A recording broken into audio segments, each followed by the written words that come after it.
Hey everyone, I hope that your week is off to a great start. Mine has been busy, but it's been good, and I hope that you all feel much the same.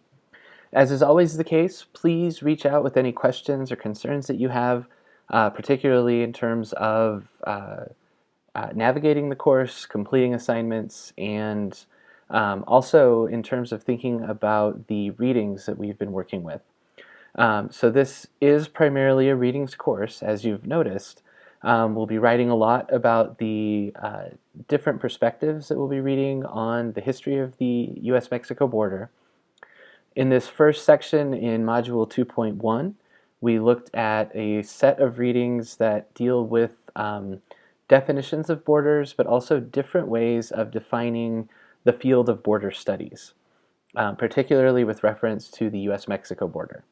Tim Marshall's piece, his background is in geography, even though he was writing for a trade press with The Age of Walls, the book that I gave you the introduction from. He had a broader scope than some of the rest of our authors. Also, if you looked into the optional readings, we had Bod and von Schendel, who also had a more comparative broad scope in terms of what they were thinking about relative to borders. I think all of these ideas are important. All of them can be complementary. As I noted on the discussion board, I think that the study of history is something that, because it's based on evidence created by human beings, it's something that will never be 100% objective. It's something that's always going to be infused with our emotions, with our own unique perspectives and our own biases. Sometimes it's hard to realize that, though. And that's something I want to emphasize as we get going, because it was difficult for me as a student of history. There are a lot of works, such as that of Jared Orsi, for example, just to think of one specifically that we read, or Ganster's piece from the beginning of his book, that seem pretty objective. They seem like they're just presenting the facts. Orsi, of course, is more, he's leaning more heavily and directly toward talking about historiography, thinking about what the methodology of borderland studies is, because it hasn't always and doesn't always recognize that there is one. And then, of course, Ganster is trying to give us a broad overview of the history, the historical roots of the Mexican-American border as a starting point for understanding its more recent history. Both of those works provide us with interpretations of facts. And that's something I really want us to be attentive to as we continue our study together this semester. Facts have to be interpreted. That's what historians do when they create narratives.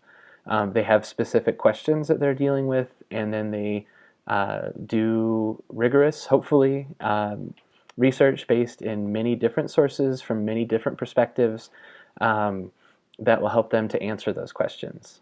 So in the process, they're not just showing us facts, but they're explaining, this is why I chose these facts, this is what I think they say, and how they support my answer to this particular question that I was working on. Sometimes that can take a very kind of emotionally charged, very personal tone, or it can seem much more sterilized, I think I'll say. I'll use that word.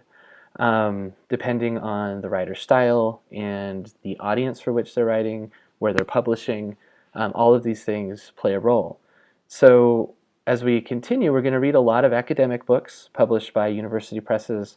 We're also going to read a memoir, we're going to read some journalism, and we're going to think about how and why all of those different perspectives are important. One thing that I was happy that was pointed out on the discussion board is that we need to keep in mind indigenous perspectives on the borderlands. We need to keep in mind that even, or maybe especially, as we study the border from a scholarly perspective, we can't just look at it from the angle of the United States. That happens a lot. I think we'll see it in a few of our books. And I hope that we'll call it out and talk about it. Because one thing about doing border studies, in terms of the research side, and I experienced this myself as I was working on my PhD, um, it's difficult in terms of scope. I visited archives from all around North America, well, excluding Canada, but all across the United States, Washington, D.C., and the Southwest, places from Santa Fe to Austin to down on the border, Deming, Columbus, El Paso. I also looked at municipal archives in La Ascensión, in Ciudad Chihuahua, and in Mexico City. Of course, Mexico City is the National Archive of Mexico. But the point being, um, it can be difficult to have the time, the funding, the energy needed to visit all these places to really understand the border. But it's important. Um, I do know Jose Angel Hernandez personally. He will be, well, I know Rachel St. John as well. Not close friends, but I know both of them. And we will be reading their works, the next two, after we finish with Unit 2.2, I should say, after we do Module 2.2. But something that Hernandez really emphasized to me um, is that you can't do border studies without looking for those other perspectives, even if it is difficult.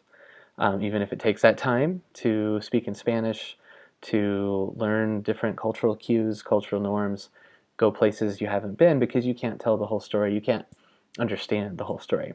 The question of who gets to tell the story is another thing entirely.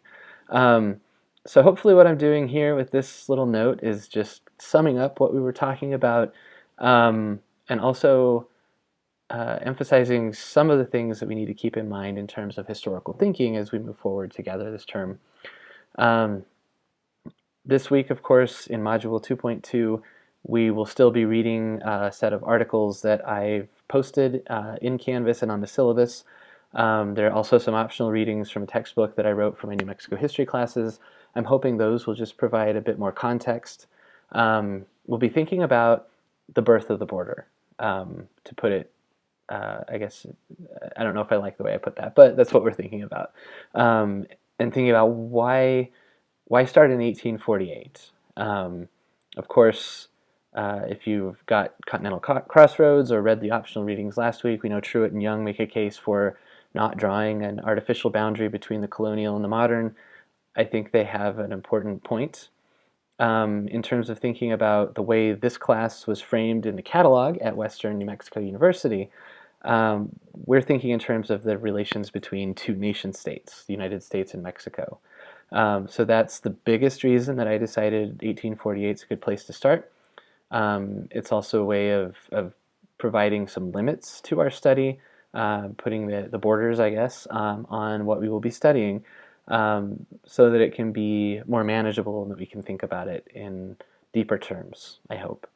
So I'm looking forward to your thoughts on the Mexican-American War, the role of the Treaty of Guadalupe Hidalgo in forming the border, and the earliest years. That will set us up perfectly to read Rachel St. John's book, Line in the Sand, next week as we begin Module 3. I've gone on longer than I meant to. I appreciate you taking the time to watch this. Again, please let me know whenever you have questions, and I look forward to continuing our work together. Thanks for all the hard work you've already put in.